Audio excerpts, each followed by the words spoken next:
Olá, pessoal! Hoje a gente vai conversar um pouquinho sobre as regras gerais da prova de vocês, a composição da prova, aquilo que pode e o que não pode ser feito. E a gente vai entender quais são os critérios que a FGV utiliza para corrigir a prova de vocês.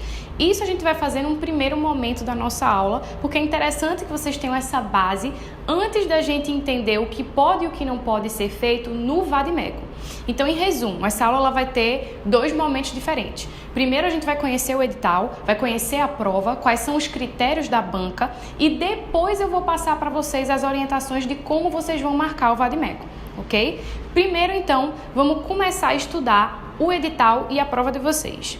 A prova de vocês, ela é composta por uma peça prático-profissional e por 4 questões discursivas. A peça ela vale 5 pontos, enquanto cada questão discursiva vale 1,25 pontos.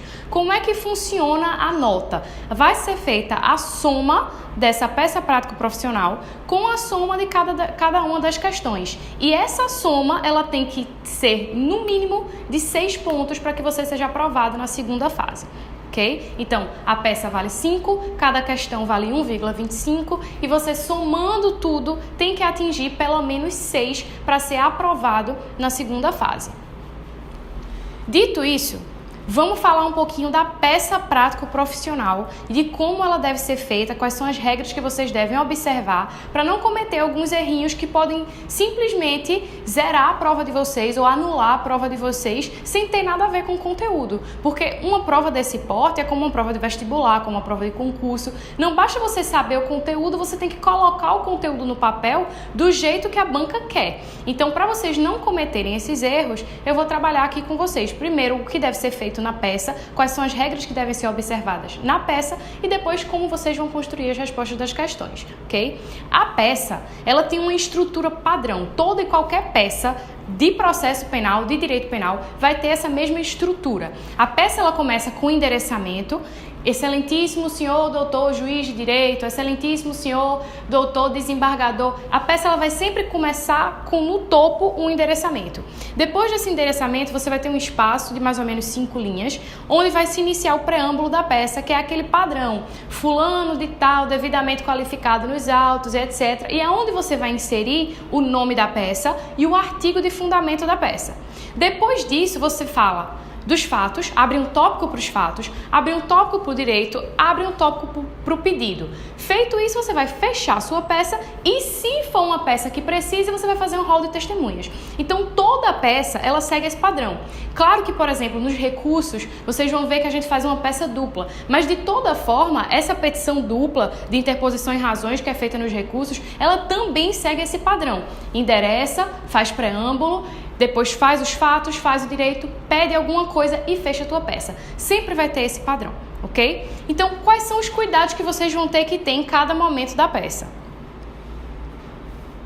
Vou mostrar para vocês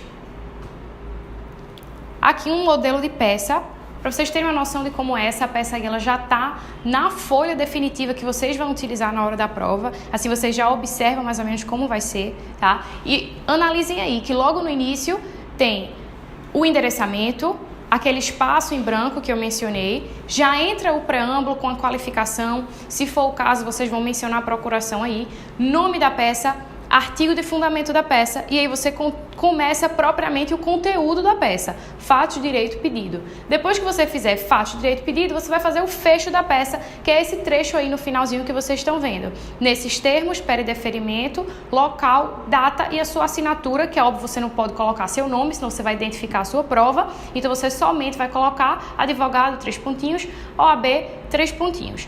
Todas as peças vão ter essa estrutura, certo? Tomando isso como base, eu vou falar um pouco para vocês das regras e dos detalhes que vocês têm que observar na hora que forem fazer a peça de vocês. O primeiro detalhe é o número de linhas. Na peça prático-profissional, vocês vão ter 5 folhas com 30 linhas cada folha. Ah, Amanda, é muito? Não. Não é. Na hora de construir a peça, vocês precisam ter muito cuidado com o uso dessas linhas. Vocês não podem desperdiçar. Vão ter peças tipo resposta à acusação, queixa-crime, que são peças naturalmente curtas. São peças que não tem como trazer muitas teses. Mas existem peças mais pesadas, como memoriais, apelação, que são peças que podem trazer 8, 9, 10 teses. E aí, para você conseguir construir 10 teses de defesa numa peça, talvez essa quantidade de linhas não seja suficiente. Então, é preciso usar com cuidado. Eu vou ensinar para vocês 2 receitinhas de bolo, isso aí a gente vai ver em sala de aula. Uma primeira receita que serve como rascunho e uma segunda receita que vai servir para vocês redigirem o texto de vocês com base no rascunho que vocês vão fazer, tá? Mas quando vocês fizerem a receita 1, que vocês fizerem um rascunho, vocês já vão saber quantas teses vocês vão ter que abordar. E sabendo quantas teses vocês têm que abordar, vocês vão partir para a redação mais ponderados e com maior noção de como vocês devem aproveitar ou não essas linhas. Porém, de cara eu já posso dizer para vocês, depois que vocês fizerem o endereçamento, não pulem muitas linhas. Tem muito professor, muito livro de prática por aí dizendo que é preciso pular 10 linhas. Essa regra, ela não existe, ela não está no edital, ela não é uma regra. É simplesmente algo que as pessoas estabeleceram como padrão, mas que a FGV não exige esse padrão. Tem gente que pula do endereçamento para o preâmbulo 1, 2 linhas e consegue preencher a pontuação total da prova. Eu nunca vi ninguém reprovar porque não pulou 10 linhas do endereçamento para o preâmbulo. Então não se preocupem com isso. O que é que eu acho indicado? Pular 5 linhas. Por quê? Porque de toda sorte você precisa demonstrar o conhecimento de que tem que ter um espaço ali e precisa ficar esteticamente organizada a tua peça. Então 5 linhas é suficiente para você preencher esses 2 fatores sem desperdiçar, tá? Porém, novamente, fiquem livres e sejam ponderados. Se você faz o seu rascunho e você percebe que vai ter 10 teses, você está com medo, sua letra é grande, não sei, você gosta de escrever demais, está com medo das linhas não darem, também não tem por que se ater a esse número de 5 linhas depois do endereçamento. Você pode pular 3. Agora sim, pule. Tá? Pule as linhas porque você tem que demonstrar que aquele espaço tem que estar ali e você tem que deixar a sua prova esteticamente organizada. Se você endereça e logo abaixo você já faz o preâmbulo, fica difícil até para quem vai corrigir tua prova perceber que tu fez tudo certo. Tá? Então pulem, mas sejam ponderados. Regra geral, 5 linhas é suficiente. Outro detalhe, não saiam pulando linhas no decorrer do texto. O que eu vejo muitas pessoas fazerem é trazerem vícios de redigir no computador para o momento da prova, que é um dos motivos pelo qual vocês têm que treinar em casa, fazer as peças em casa sempre à mão. Porque escrever no computador é uma coisa, escrever no papel é outra, completamente diferente. Até a forma que você pensa para escrever no computador é diferente da forma que você pensa para escrever no papel. E esses vícios do computador são muito trazidos pelos alunos para o momento da peça. O que é que acontece? Quando você está no computador, você vai fazer um parágrafo, você pula uma linha. Então tem muita gente que me entrega a peça com uma linha entre cada parágrafo. E aí fica complicado, porque primeiro não existe isso. Se você vai fazer uma dissertação no Enem, você não pode pular a linha entre parágrafos. Isso não existe na regra do português. A gente faz porque no computador fica melhor esteticamente. Vocês não podem trazer esse vício para a prova de vocês, tá? Até porque vai ser desperdício de linha. Outro detalhe que eu ia falar um pouco mais na frente, mas é a questão do recuo. No computador, a gente recua quando a gente vai escrever um artigo, a gente recua quando vai escrever alguma coisa importante e deixa no canto, né, da peça aquele trecho. A gente não deixa padrão nas margens, a gente muda as margens. Isso aí não é interessante também vocês fazerem na prova de vocês. Pode identificar e é um desperdício enorme de linhas. Um artigo que vocês forem copiar, que preencheria 2 linhas mais ou menos, se vocês fazem um recuo, esse artigo ele pode preencher 4 linhas, 5 linhas, e é muito que vocês não podem perder, tá? Então tenham essa noção. Como é que eu acho que fica bonitinho? Endereça, pula 5 linhas, faz preâmbulo. Pula uma dos fatos, pula uma do direito, uma do pedido, pula mais uma linha e fecha a tua peça. Acabou. Assim você não vai desperdiçar quase nada, vai aproveitar direitinho e fica esteticamente correto, ok? Próxima regra que vocês precisam observar é que vocês não podem se identificar na hora da prova em lugar nenhum. O mais óbvio é, não escreva seu nome em nenhum lugar da prova que não seja o lugar indicado para você escrever seu nome e fazer a sua identificação.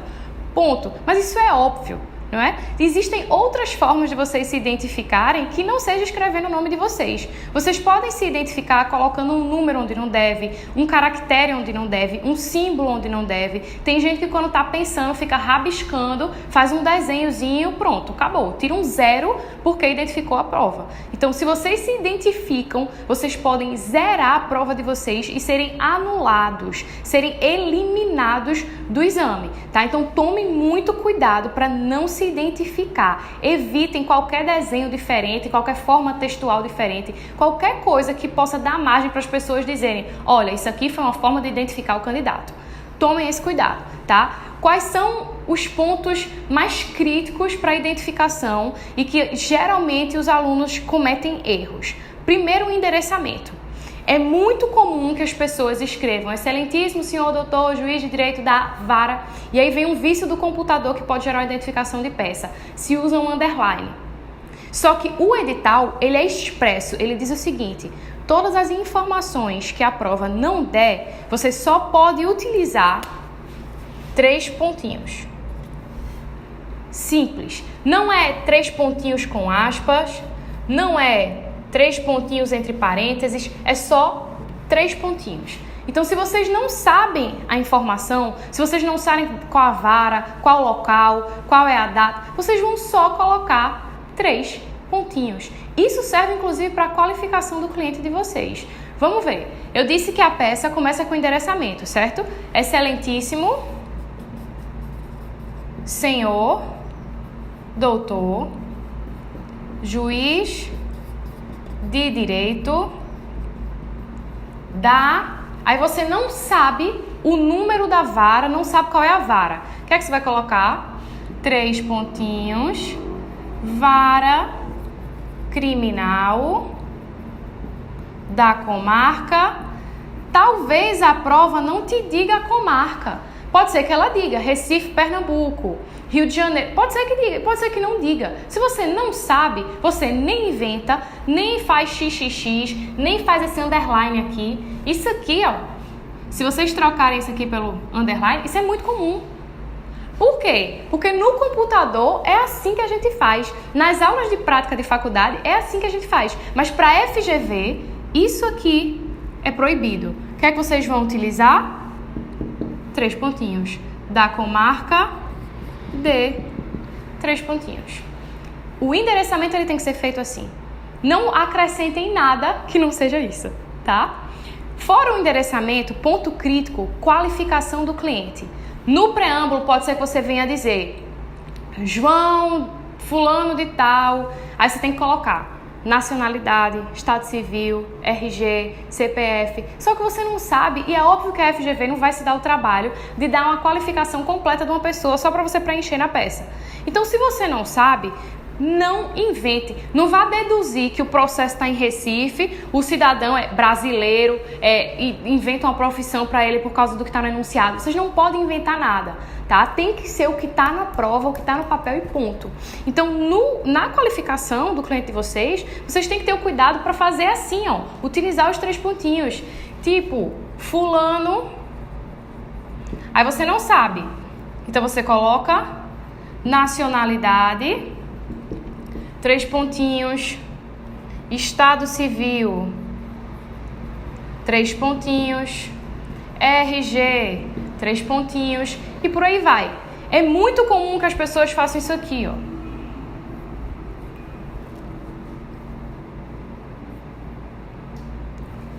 Vejam, parênteses. Em tese, não era para identificar. Só que não está dentro da regra do edital. O edital disse, quando você não souber, use 3 pontinhos. Aí tu vai e coloca um parênteses, que venhamos e convenhamos, está fora da regra do português, porque parênteses não serve para fazer isso aqui. E pode dar margem para um examinador dizer, identificou a peça. Vejam, claro que aqui é 50% a 50% de chance. Porque sempre, toda vez que eu dou essa aula, alguém levanta a mão e diz, mas Amanda, eu fiz isso aqui na minha prova passada e não zerei. Mas existe a chance de zerar.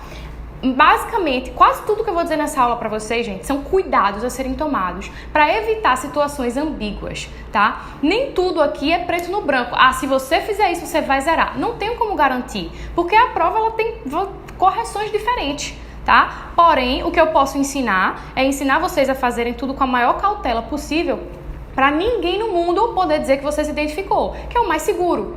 Você não vai estudar pra caramba pra chegar na hora da prova, colocar um parênteses desse e zerar a tua prova só por causa disso, se o conteúdo estiver todo certo. Vê que desperdício. Então é preciso ter cautela com essas coisas por conta disso, porque pode ser que um examinador diga tá tudo bem e corrija a prova, e pode ser que outro examinador diga identificou peça, não vou corrigir, é 0, tá? Então são cuidados para vocês terem simplesmente por precaução. Ok? Vamos seguir o edital à risca, que é o mais seguro. Então, para seguir o edital à risca, isso aqui está errado. Vocês teriam que utilizar os 3 pontinhos, ok? Fora o endereçamento, a qualificação, é muito comum também que o pessoal faça o fecho da peça errado. Por quê? Porque no fecho, vocês vão ter, nesses termos,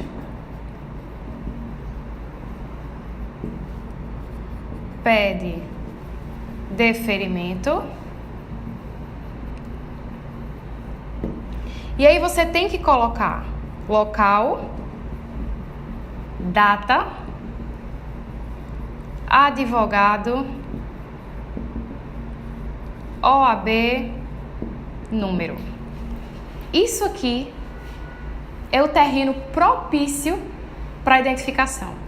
Por quê? Se a peça não te deu qual é o local e você coloca, pode ser uma identificação. Se a peça não disse que era para colocar a data e você viaja e calcula uma data e coloca, pode ser identificação. Até porque não tem como você calcular se a peça não te disser o dia que você foi intimado para você calcular seu prazo. Então, se você coloca local e data sem a prova ter te dado, pode ser identificação. Presta atenção, a prova falou ou não falou? E aí você coloca, não sabe, local 3 pontinhos, vírgula, data 3 pontinhos. Mas é tanta gente fazendo uma barra aqui. Não façam essa barra. Novamente, já vi gente fazer e não ser reprovado, mas já vi gente fazer e ter problema. Então, usem a vírgula, certo? Local, data, advogado, óbvio que você não vai colocar seu nome. E OAB também é muito comum botar uma barra aqui, tá? Não coloquem a barra. OAB número, 3 pontinhos. É desse jeito que tem que ficar o fecho de vocês. Sempre. Sempre. No máximo, se você souber local e data, você vai preencher local e data. Que nem a peça que eu mostrei aqui pra vocês. Tem local e tem data. Mas nem sempre tem.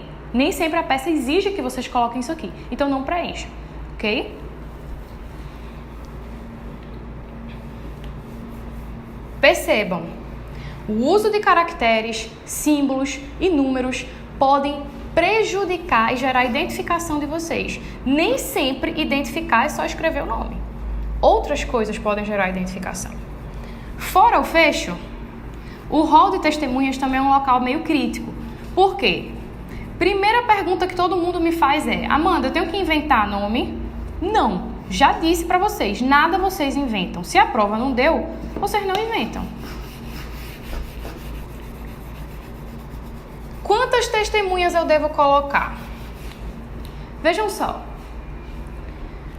Para ser Caxias, para dizer assim, façam 100% corretinho, vocês teriam que observar qual o rito processual, e isso a gente vai aprender em sala de aula como calcular qual é o rito. E a depender do rito, você sabe qual é o número de testemunhas admitidas dentro daquele rito.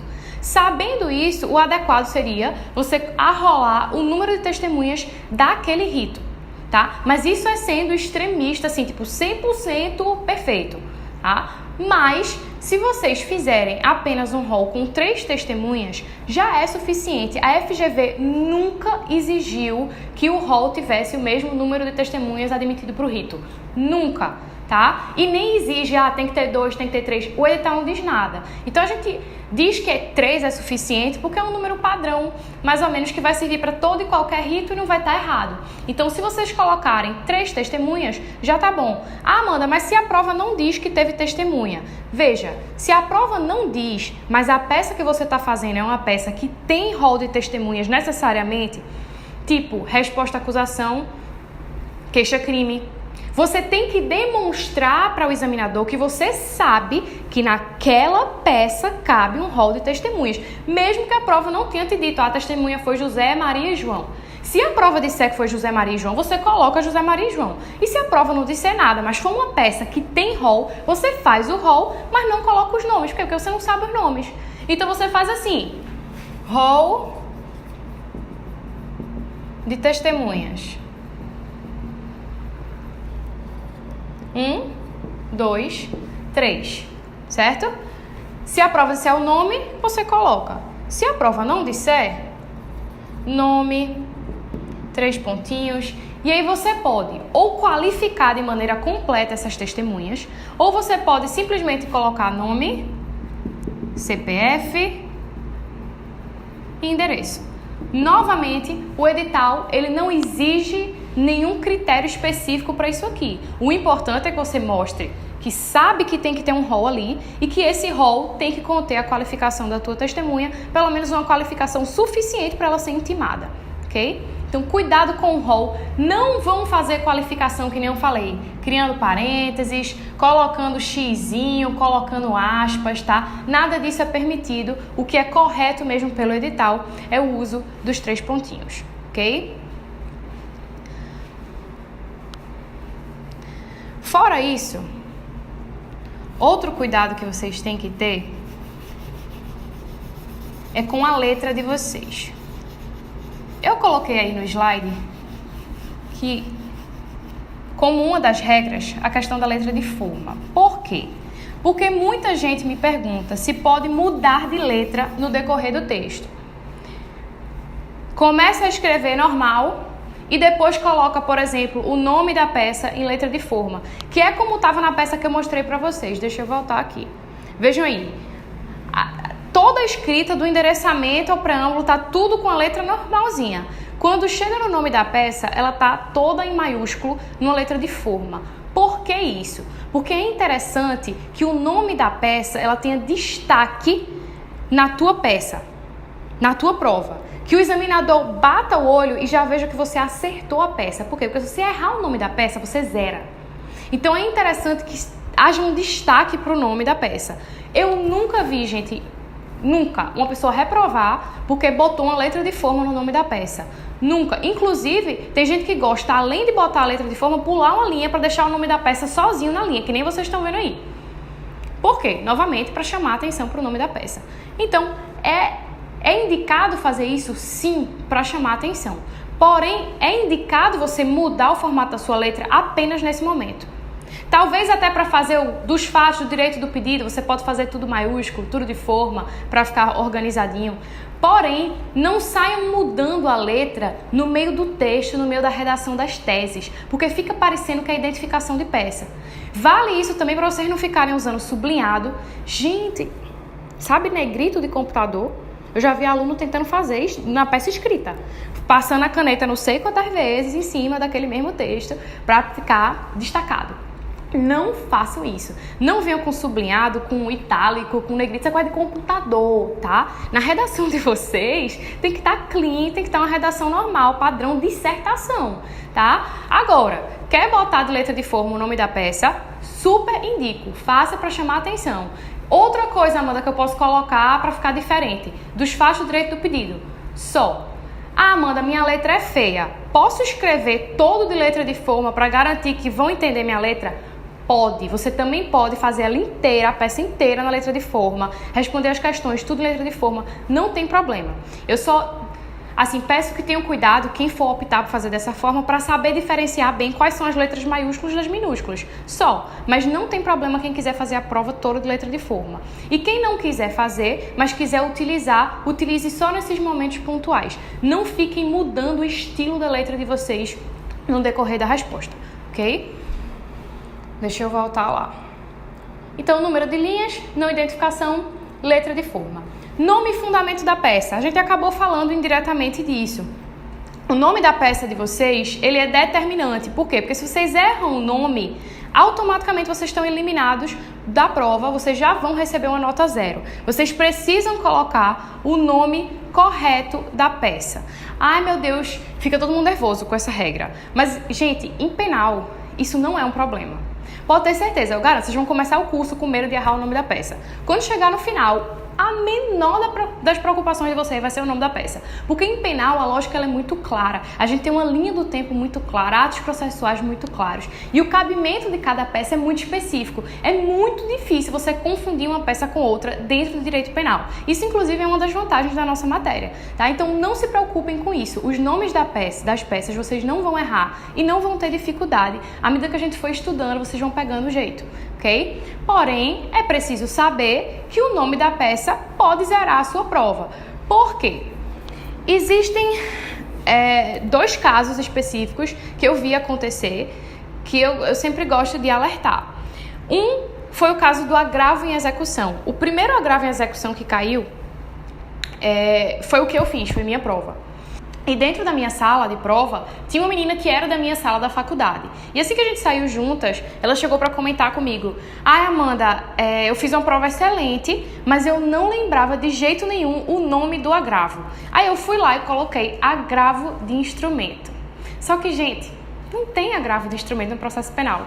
E aí ela zerou a prova dela inteira, ela não teve a prova dela corrigida, simplesmente porque ela colocou agravo de instrumento. Então, veja, tem que ter um pouquinho de cuidado aí, ok? Agravo em execução. Qual é o bizu para vocês nunca errarem o nome de uma peça?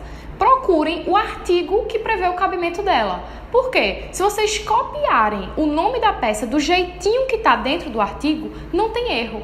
Então, você procura o artigo, garante que o cabimento é aquele mesmo, lendo o artigo, e em seguida você utiliza o nome exatamente do jeito que o código disse que devia ser. É isso que acontece com a outra peça que eu preciso que vocês prestem atenção, que é alegações finais por memoriais. Qual é o problema? Alegações finais orais são feitas de maneira oral, certo? Porém, elas podem ser convertidas para a forma escrita, que a gente chama de memoriais. Então, memoriais é uma forma escrita de alegações finais. Por conta disso, o que é que acontece? As pessoas chamam de qualquer nome. Tem gente que chama de alegações finais, tem gente que chama de memoriais. E, tecnicamente, está tudo certo. No fim das coisas, é a mesma coisa. Porém, uma vez a FGV fez uma pérola. A cidadã colocou na prova dela alegações finais e zerou, porque no espelho estava memoriais. Ah, Amanda, todo espelho vem memoriais? Gente, o mais seguro é escrever tudo. Quando for colocar o nome da peça, coloca alegações finais por memoriais. Nenhum nem outro. Os dois. Porque assim, o que sair no espelho, tu já fez, tu garante que não vai zerar ali. Tá? Então tomem cuidado com essas duas peças, não porque elas são difíceis de identificar, mas porque elas têm esses detalhes capciosos em relação ao próprio nome. É o nome em si da peça e não o cabimento e não o momento dela que é crítico. Tá? Então tomem cuidado com a agravo em execução e com alegações finais por memoriais para utilizar um nome mais seguro, o nome que é mais certeiro para corresponder com o espelho de correção, ok? Vamos seguir. Nome e fundamento da peça. Outro detalhe importante para a peça de vocês é estética. Eu sei que isso parece coisa de professor que fala da boca para fora, mas não é, gente. Estética é muito relevante. Porque vocês têm que pensar que alguém vai corrigir a prova de vocês. E se a pessoa que vai corrigir a prova de vocês pega na prova e vê aquele garrincho, aquele negócio ceboso, a pessoa já fica de mau humor para corrigir. Eu digo por experiência própria que quando eu vou corrigir as provas de vocês, eu escolho logo as letras mais bonitas, porque eu corrijo melhor, eu corrijo mais rápido, eu corrijo até de melhor humor. Consequência, é mais fácil eu dar uma pontuação melhor, eu aceitar certas coisas de uma pessoa que está com a prova fácil de ser corrigida, do que eu aceitar de uma pessoa que está com a prova que eu não consigo nem ler direito, que eu tenho que me esforçar para corrigir. Então vocês têm que pensar em construir a peça de vocês da forma mais fácil para correção, da forma que vai gerar aquela sensação de, nossa, que prova bonitinha para o examinador de vocês, tá? Isso é importante não só por conta da estética em si, mas porque o edital, ele também te manda fazer isso. Vejam, não é coisa da boca para fora. A Amanda tá dizendo porque ela quer que a peça da gente fique bonita. Não é só isso. O edital diz isso para vocês e eu fiz questão de colocar aí nos slides os tópicos do edital e o que é que esses tópicos falam. Tudo que vocês escreverem, por exemplo, fora das margens da prova de vocês, não vai ser considerado. Ou seja, respeita as margens. Por que isso é importante? Prestem atenção, eu vou voltar lá na peça, eu acho que aqui não tem, mas eu trouxe um slide que tem. Vou mostrar aqui para vocês. Uma prova.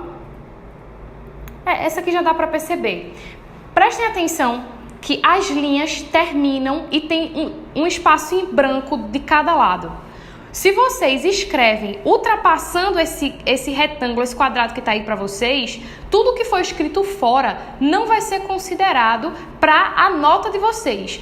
Porém, pode ser considerado para prejudicar vocês como forma de identificação de peça. Então, respeitem as margens. Escrevam de margem a margem do espaço destinado para escrever a resposta e ponto. Respeitem também, gente, as linhas da prova de vocês. Vocês têm 30 linhas por folha. Não vão pela... Eu já vi isso acontecer. O pessoal tá com a prova aqui, né? A prova ela é mais ou menos assim, né? Tem aqui as linhas.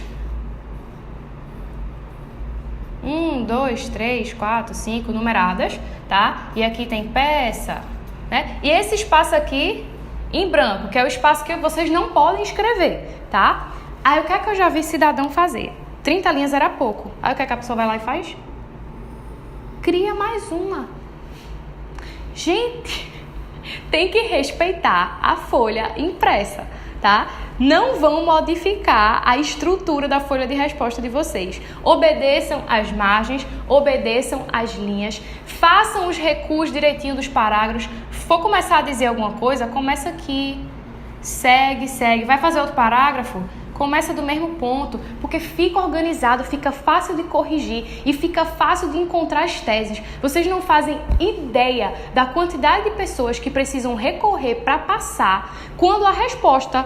O que tá no espelho tá lá na prova da pessoa, só que quem corrigiu não enxergou e 80% das vezes não enxergou porque a prova não estava esteticamente organizada para facilitar que o examinador enxergasse. Então estética é importante, margem, parágrafo, linha, recuo, tudo isso é importante na hora da correção de vocês.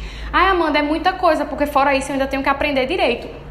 Mas sabe qual é o segredo? Comece a praticar já como se fosse a prova. Toda peça que você for fazer em casa, e vocês vão ver que eu passo um monte de tarefa de casa, toda peça que vocês forem fazer, vocês façam pensando em margem, em letra. A letra, o edital fala da letra, que a letra tem que estar legível. Gente, tem aluno meu que já me mandou prova, Amanda, dá uma olhadinha aí se dá pra recorrer, que eu não conseguia corrigir a letra do cidadão. E eu, viu, porque vocês vão ver que eu aprendo, assim, eu bato o olho na letra de vocês, eu já sei de quem é. Porque acostuma, né, vocês vão me mandando as tarefas, eu vou corrigindo, então eu aprendo a letra de cada um. Mas eu não conseguia entender a letra do cidadão na prova dele. Imagina o examinador, a pessoa que foi corrigir. E se essa correção for, que a gente não sabe, né, se é uma pessoa, se não é, se essa correção for eletrônica, aí é que fica difícil mesmo do computador ler que aquilo ali é uma letra A, que é uma letra B. Como é que fica? A pessoa não tem a prova corrigida ou é corrigida de uma maneira chula, passando batido de um monte de coisa, simplesmente porque a letra estava feia. E digo a vocês, é fácil ficar com a letra feia. Não julguem. Por quê? Porque você na hora da prova tá nervoso, tá com pressa, o tempo tá corrido. Qual é a consequência? Você escreve muito rápido. Do que você escreve rápido, fica aquela bagunça. Só que o macete que eu tô dando a vocês é justamente para isso. Quando vocês forem treinar em casa, liga o cronômetro para já praticar, escrever rápido, bonito e organizado e certo, tudo de uma vez só. Então, tem que ser o treino completo, incluindo isso aqui. É importante sim, estética. E falando de estética, da prova tá um garrincho ou não tá, a gente já entra em uma pergunta que é muito comum, que é a questão dos erros. Amanda, se eu errar, como é que eu vou fazer? Vejam, você pode ter um erro de grafia, tá? Você ia escrever Código de Processo Penal, mas você não percebeu escrever o penal. O que é que você vai fazer? Passar um tracinho em cima de penal e escrever o que você já queria. Dar continuidade, Código de Processo Penal. Amanda, mas se eu errar um parágrafo inteiro, eu quiser tirar aquele parágrafo da minha peça e escrever novamente, o que é que eu faço? Risca tudo assim, ó. pode ter certeza, eles não vão considerar, não vão corrigir o trecho que vocês passarem no traço. Uma vez eu vi uma situação infeliz acontecer. A pessoa fez um parágrafo inteiro sobre uma tese de legítima defesa, depois voltou atrás, achando que isso não é legítima defesa, é estado de necessidade. Aí ela foi lá e riscou, né, a parte todinha de legítima defesa e começou a redação de estado de necessidade. No fim das contas, a tese certa era legítima defesa e a pessoa não pontuou. Por quê? Porque quando você faz esse traço em cima, é como se você estivesse excluindo da sua resposta aquele trecho ali. Então, fiquem tranquilos que fazer dessa forma é seguro. E fica mais arrumado do que, pelo amor de Deus. A coisa mais comum do mundo. Só faz isso aqui. Aí, imagine um parágrafo inteiro desse jeito. Que coisa linda, né? A prova fica... Então, não façam isso. Tá? Fica sujo, fica feio e digo mais, pode até gerar uma identificação de peça, a depender de quantas vezes você faça esse negócio aqui na sua peça. Então, só o tracinho em cima, beleza? Isso é um erro de grafia, um erro pode até ser um erro de tese, assim, você achar que aquela tese está errada e você quer excluir, é só passar o tracinho em cima. Porém, eu quero falar de vocês sobre outro erro, que é o erro do excesso de conteúdo. Isso acontece bastante. É importante vocês saberem que na FGV, os erros de vocês não fazem com que vocês percam um ponto. É estranho ouvir isso, eu sei, mas é assim. Por quê? Por conta do formato da correção. Como é que é a correção? Tem um espelho e tudo que você escreve que está no espelho, você ganha o ponto que o espelho deu para aquilo ali. Se você escreve alguma coisa que não está no espelho, não faz diferença. Ah, eu escrevi, tá certo, mas não tá no espelho. Se não tá no espelho, não faz diferença. O que você quer, o objetivo, é que a sua resposta fique 100% igual ao espelho. É assim que você vai ganhar 100% da pontuação. Então, se no espelho tem legítima defesa, artigo 25, tu colocou legítima defesa, 25 e 23 inciso segundo. Tá tudo certo? Tá. Tem informação a mais do que o espelho? Sim. Mas tudo que o espelho tinha, tua prova tinha, tu já conseguiu a pontuação. Ah, e o artigo 23 que eu coloquei, eu ganho um ponto extra? Não, não ganho mais nada. Só ganho o que tá no espelho. E essa lógica contrária também funciona. Tipo, você colocou, tá no espelho, legítima defesa, artigo 25 do Código Penal. Aí você na sua prova colocou uma nulidade, a legítima defesa e o artigo 25. A nulidade foi uma viagem da tua cabeça. Isso acontece, assim, na hora da prova, às vezes vocês dão uma viajada. Aí, a nulidade, ela tá errada. O espelho não falou dela. Mas como o espelho não mencionou, e essa nulidade, ela não é incompatível com tuas outras teses, é como se tu nem tivesse dito. Ou seja, tá inseguro... É melhor escrever mais, colocar mais teses do que a menos. Porque aquilo que está errado que você coloca não vai interferir na tua nota.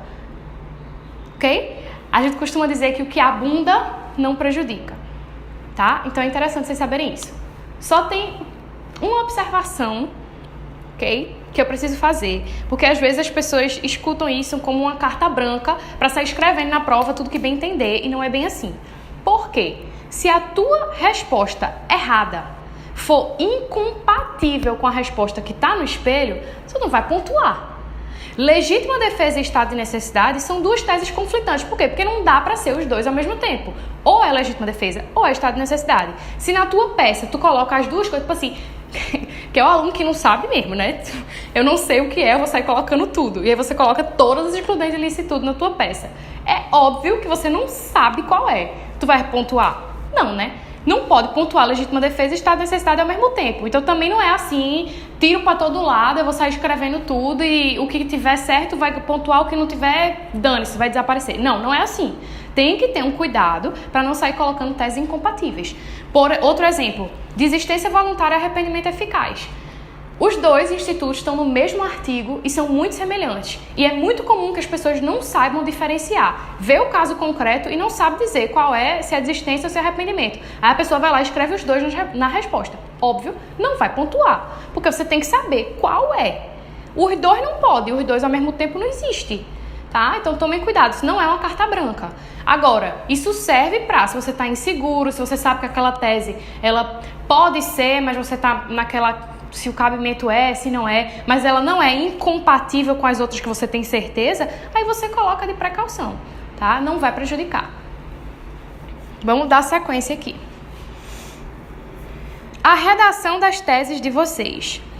Gente, quanto à redação, eu falei que eu vou ensinar 2 receitas para vocês. Então, a gente não precisa se preocupar agora, nesse momento dessa aula, como vocês vão redigir as respostas, ok? Eu vou passar para a gente não ficar com a aula muito exaustiva. Essa aula já é muito detalhe, muita coisa chata, pequenininha, ok? Então, eu não vou me ater aqui nesse ponto de redação, porque quando a gente for trabalhar a receita 2 em sala de aula, a gente já vai matar esse aspecto. O que vocês precisam saber por hora é que a redação, ela não pode ser restrita ao nome da tese e o artigo. O espelho, o edital e a própria prova, às vezes, já deixa expresso lá que a mera transcrição de dispositivo legal não enseja pontuação. Por quê? Porque encontrar o artigo no código é muito fácil. Se fosse assim, ainda mais com o Google que a gente tem hoje, qualquer pessoa seria advogado, né? O que a prova quer não é que você encontre artigo. O que a prova quer é que você saiba, tenha um raciocínio jurídico suficiente para encontrar o artigo e saber aplicar a lei, aplicar o direito ao caso concreto que a prova vai te dar. Já é por isso que a prova é prática, né? E não é isso que o advogado faz? O dia a dia do advogado, o cliente chega para você, ele conta uma história. Dessa história, você extrai aquilo que é aplicável, aquilo que se adequa a questões de direito, tá? Você faz a adequação do caso concreto à norma penal. E é isso que a prova quer que vocês façam. Então, ficar escrevendo, botar o nome, houve legítima defesa de acordo com o artigo 25. Pronto, respondeu? Não, né? Tem que explicar de onde você tirou que cabia legítima defesa ali. Tá? Então, as redações das teses, elas devem ser feitas com essa cautela. E é para isso que vocês vão aprender a receita 2. Tá? Aqui, como é uma aula mais técnica, de regras técnicas do que pode e do que não pode, do que propriamente de conteúdo e de como expor esse conteúdo, eu só quero trazer para vocês mais algumas observações sobre a redação das teses. A primeira é porque muita gente me pergunta, quando você abre o tópico do direito, o que eu indico é que você faça todas as teses aqui dentro, sem abrir subtópico. Porque tem gente que tem uma mania de 2.1, preliminares, aí 2.2, mérito. Enfim, tem gente que não faz nem assim, que sai abrindo o tópico pelo nome da tese. Ponto 2.1, legítima defesa. 2.3, inagibilidade e conduta diversa. E vai abrindo subtópicos dentro do tópico do direito, de acordo com os nomes das teses. Veja, tá errado? Não, não tá errado. O edital não te obriga a criar fato, direito, pedido só. O edital não diz nada sobre isso. Você tem total liberdade para construir a redação da sua peça do jeito que você quiser. Porém, tá? Por experiência, eu sei que esse formato aqui, ele dá margem para muitos erros. Por quê? Nem todo mundo sabe distinguir uma preliminar de uma tese de mérito. Claro que eu vou passar para vocês, mas ainda assim existe um risco de erro maior do que se você soltar tudo dentro do tópico direito. Óbvio, vou ensinar vocês a botarem todas as teses aqui no tópico na ordem. Do jeito que eu vou ensinar vocês, automaticamente a preliminar vai estar em cima do mérito. Porém, é diferente de vocês, por conta própria, na hora da prova, nervosos, com o tempo corrido, vocês terem que separar em tópicos o que é o quê. Isso aqui dá margem para errar mais. É mais fácil errar dessa forma. E eu já vi muita aluna, eu digo isso na aula de marcação, o povo faz, besteira. Aí me entrega as peças para tarefa de casa e chove erro aqui. Então, o seguro de verdade é não abrir subtópico. É abrir do direito e escrever todas as teses aqui dentro, sem estar criando o tópico aqui, tópico ali. É só fatos, direito, pedido. Esse é o formato que eu indico, que eu aconselho que vocês façam, porque é o formato que eu vejo que as peças ficam mais corretas, certo? Porém, novamente, se quiser fazer dessa forma e tem segurança para fazer dessa forma, sabe que não vai ter problema, não vai errar, então façam. Não tá errado. Inclusive é até melhor, porque fica bem separadinho, fica bem arrumadinho, fica fácil para corrigir, fica esteticamente legal. O problema é fácil errar. Mas se você tem segurança, não tem problema, pode seguir esse caminho aqui, tá? Fora isso, nome de tese. Tem tese que tem vários nomes ao mesmo tempo. Princípio da insignificância, você pode chamar de bagatela. Excludente de ilicitude, você pode chamar de excludente de antijuridicidade. Fato atípico, você pode chamar de atipicidade. Essas teses que tem mais de um nome, vocês não têm como saber qual nome vai vir no espelho. Então, o que é que eu aconselho? Use todos os nomes da tese. Comece dizendo, inicialmente observa-se que o fato é atípico. Aí você escreve, quando chega no final, conclui-se, portanto, que há a atipicidade da conduta. Quer dizer, você disse a mesma coisa, mas com nomes diferentes para garantir que a palavra que você escolheu vai estar no espelho, tá? Então é interessante que vocês façam isso. Outra dúvida que surge é quanto aos artigos. Amanda, eu posso copiar o artigo do código? Pode e deve, certo? Vocês vão aprender na receita 2 que tem um momento específico para a gente copiar artigo, súmula, o que for. Claro que é muito mais interessante que ao invés de copiar, você parafraseie o artigo. Escreva basicamente a mesma coisa, trocando uma palavra ou outra, tirando, deixando de escrever uma coisa que não interessa para aquele caso que você está fazendo. Enfim, é mais interessante parafrasear. Porém, não tem nenhum problema se você copiar ipsis literis o artigo do Vademecum.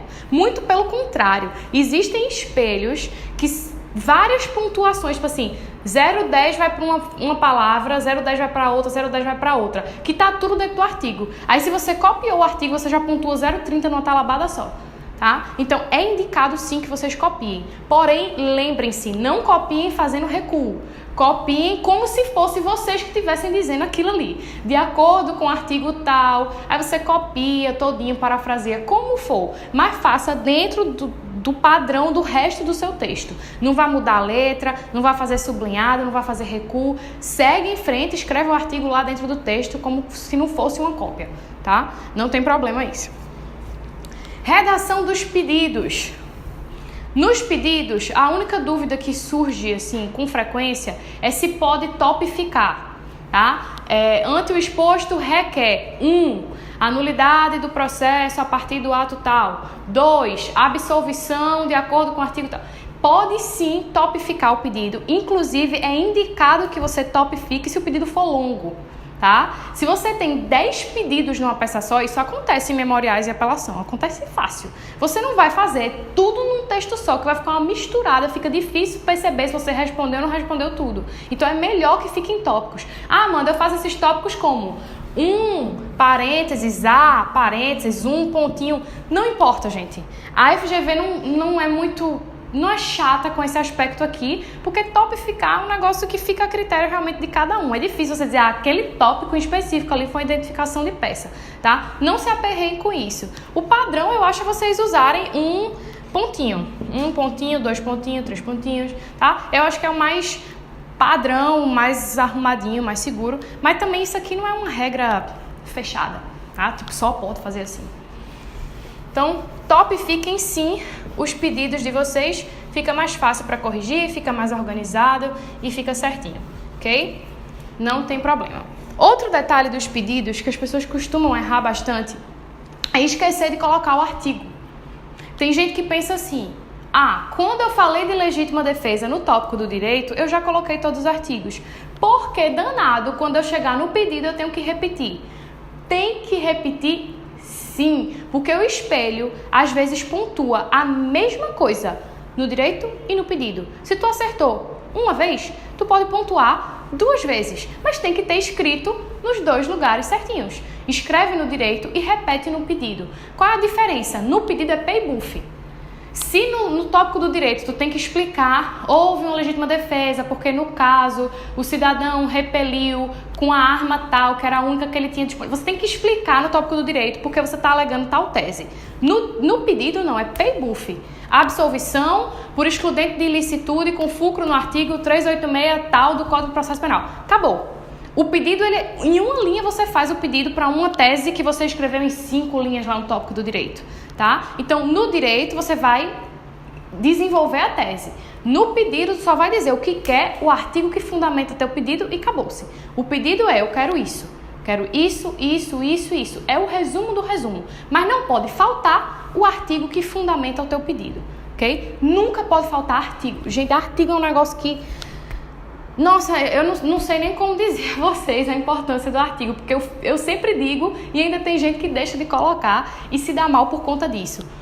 Tudo, mas tudo que tiver artigo que vocês forem colocar na prova de vocês, tem que colocar o artigo junto.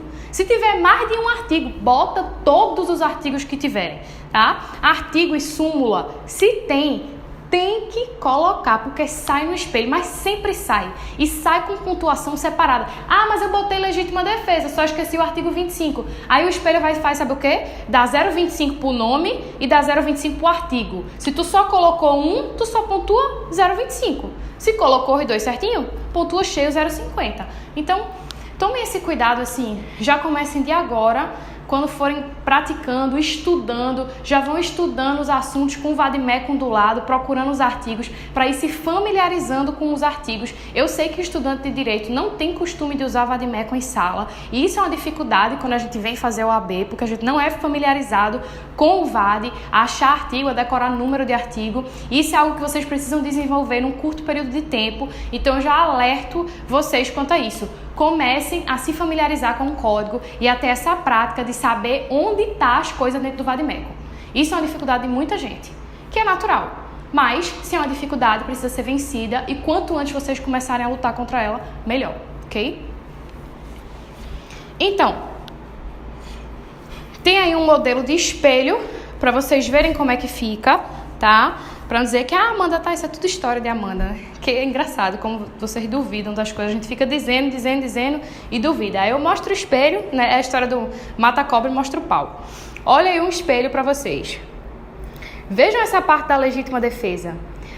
No ponto 9 aí, Patrick agiu amparado pela legítima defesa. Veja, legítima defesa valia 0,70. Colocar artigo 25 ou 23 inciso segundo valia 0,10. Se tu esqueceu o artigo, tu só pontua 0,70.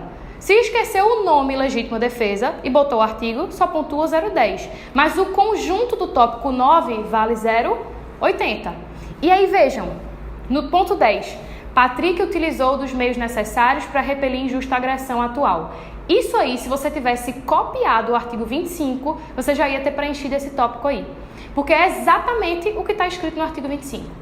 Tá? E o ponto 11 nada mais é do que a explicação de por que aquilo era uma legítima defesa no teu caso concreto. O teu cliente era Patrick e você tinha que dizer que ele agiu em legítima defesa porque ele estava tentando resguardar o direito da sobrinha dele, no caso que era a pessoa que ele estava defendendo.